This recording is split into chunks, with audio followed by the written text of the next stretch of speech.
muribuka neema ya Golgotha bagucangana curanga imiraka yose ibugereje tugiye kuvuga ngo neema ya Golgotha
Hallelujah. Amen.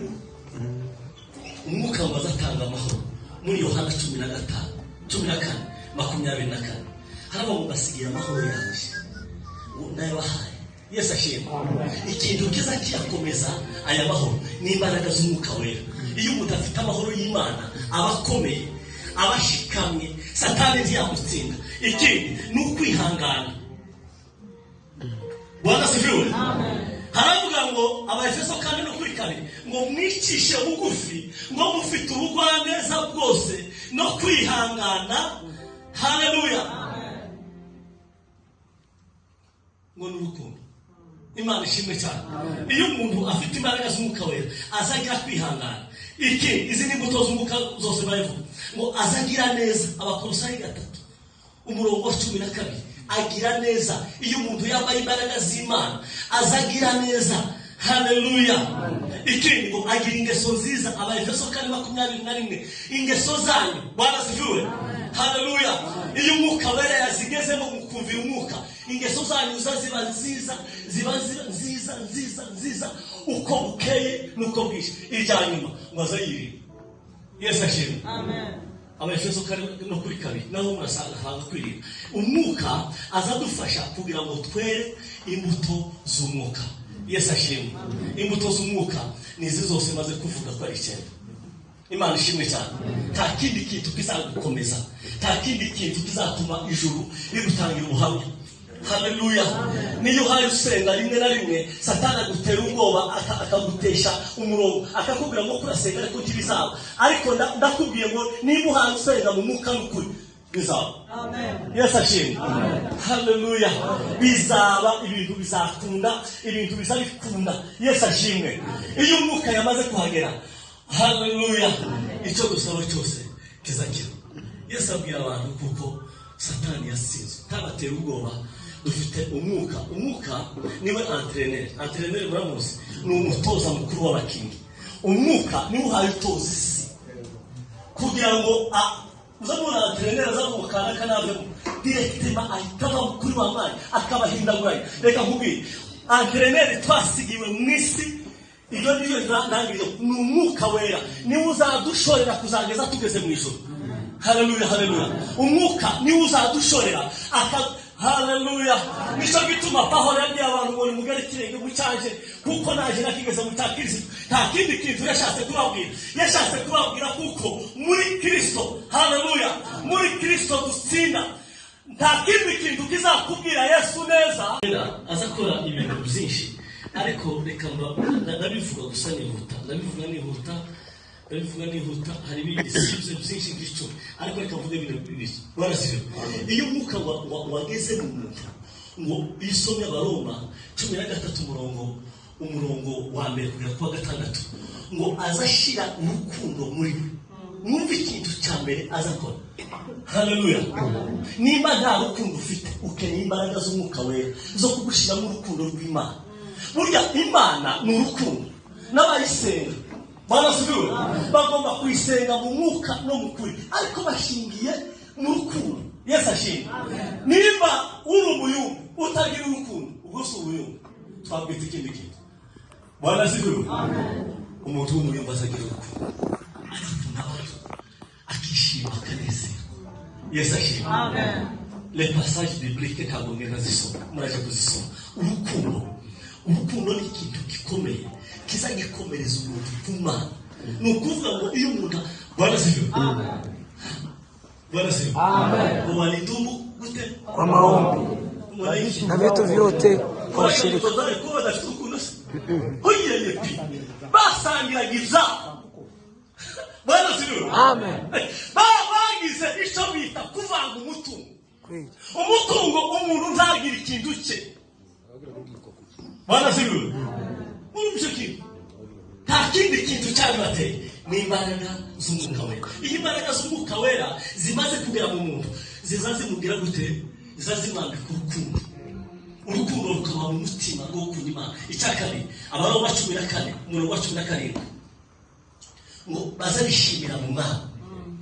N'abafilipi ngo nabo mwongere mwishime mu neza yanyu, n'abantu bose ngo kuko Imana wacu ari bugufi. Iyo umuntu afite umwuka w'Imana azagira ibyishimo. Haleluya. No mu gihe ibintu bisa nkaho bidashoboka, agakomeza kunezererwa Imana.